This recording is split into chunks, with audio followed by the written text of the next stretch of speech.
This is a free sample of the book Rise Above Rejection by Cairo Copeland. The first half of this book is posted right here on YouTube, free for everyone to listen to.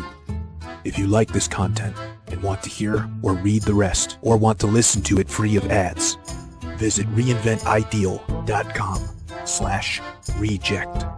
The book is available on Kindle, paperback, and Audible at reinventideal.com/reject.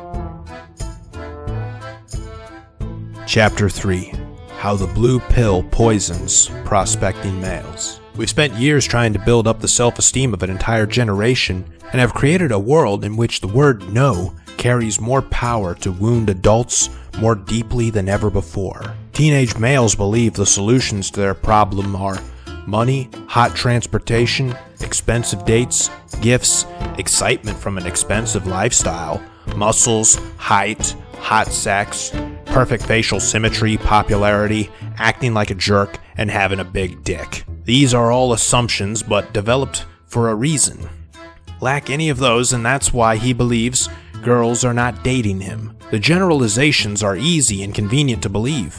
It gives the idea that if they get better at just that one thing they lack, gone will be the problem, and there are many profit seekers out to provide what the young guys lack. There are entire industries built on teenage boys and adult males continuing to have an unsolved reproductive problem. They make their money on the fact that these guys do not get into relationships and do not get laid. OnlyFans, Chatterbait, Pornhub, etc. exist because of the simps, and they have a financial interest in turning these males into full-blown incels. The poor fools fall for it hook, line, and sinker, and tragically at an early age. The boys fail to realize that when they are teenagers, they have underdeveloped brains. They're just stupid. Up to this point, all the information they've received about successful relationships with females has come from movies, TV, and the internet. In those outlets, all you see is just what you want to see. That's all they sell to you. You are ignorant to your ignorance because you perceive yourself to be an adult. Legally, you are considered one at 18, but developmentally, you are not until age 26. You fail to see that girls are stupid too because they are also teenagers. The theories you form on them become your views on women in general, and they may poison you for the remainder of your life. You get the false impression that you must attain something you lack to get women. The guys who get them are guys you resent because they have what you can't, and you don't want to be like the guys you resent. Like a poor person that hates the rich. They never escape the never-ending hamster wheel in hell. Ego does not permit you to seek help. Also, social imperatives discourage it. Doing so makes you feel weak. There is a social imperative that when it comes to how to get with women, you should just get it. No one will ever teach you or show you how to get it.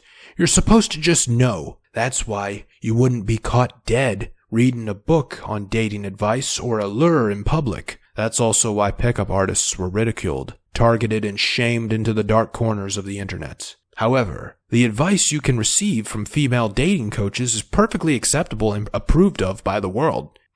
Its temptation is convincing, because who would know better about what a woman wants than a woman? It eludes you that it's no different from asking a fish how to catch it instead of asking the fisherman.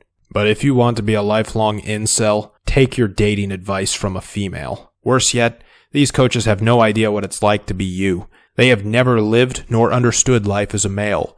Watch any of the YouTube videos from one Apollonia Ponti, and you'll see how disconnected they are from your reality. They are interested only in how their advice makes them look, especially if the advice comes from women. Some pickup artist advice comes from guys that never fully recovered from past rejections. Those past rejections compelled them to become pickup artists so they wouldn't have to experience it.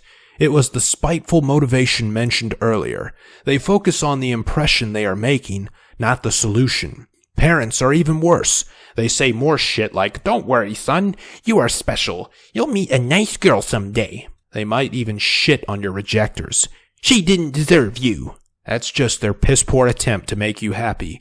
Deep down, you know you don't really deserve the rise to sainthood. The reason you liked that person who rejected you is because they are special in your mind and you remain hurt because they don't like you back. Instead of taking in this advice from the external world, turn your gaze inward. Look for what precisely are the influences running through your mind that shape the ideas you have about the kind of person you want to date.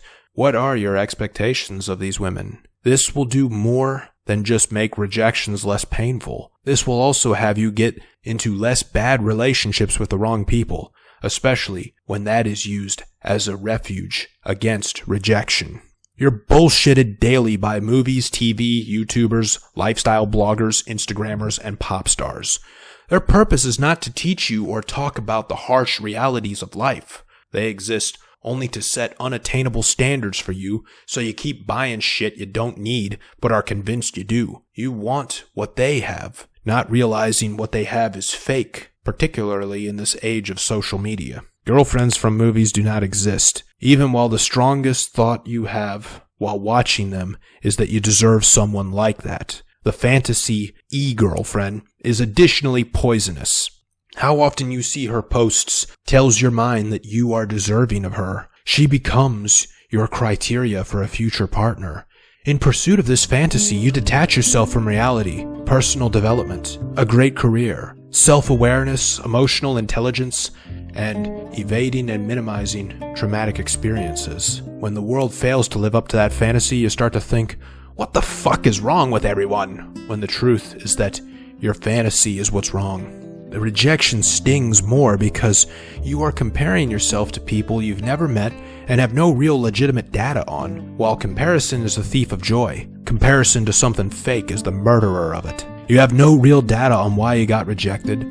Without this, the mind naturally lets insecurities serve as the reason why. But you could just leave it at, you have no real data. When you reject, very little effort goes into it, especially when it's by swiping left. The parameters on whether you give it a second glance are pretty shallow. So little thought goes behind rejecting someone. How can you take it personally when it only happens in a few seconds? And for most women, rejection is nothing more than a reflex. Thank you for listening to this free sample of the book Rise Above Rejection by Cairo Copeland. If you enjoyed it and want to hear or read the rest, or want to listen to it free of ads, visit reinventideal.com/reject. The book is available on Kindle, paperback, and Audible at reinventideal.com/reject.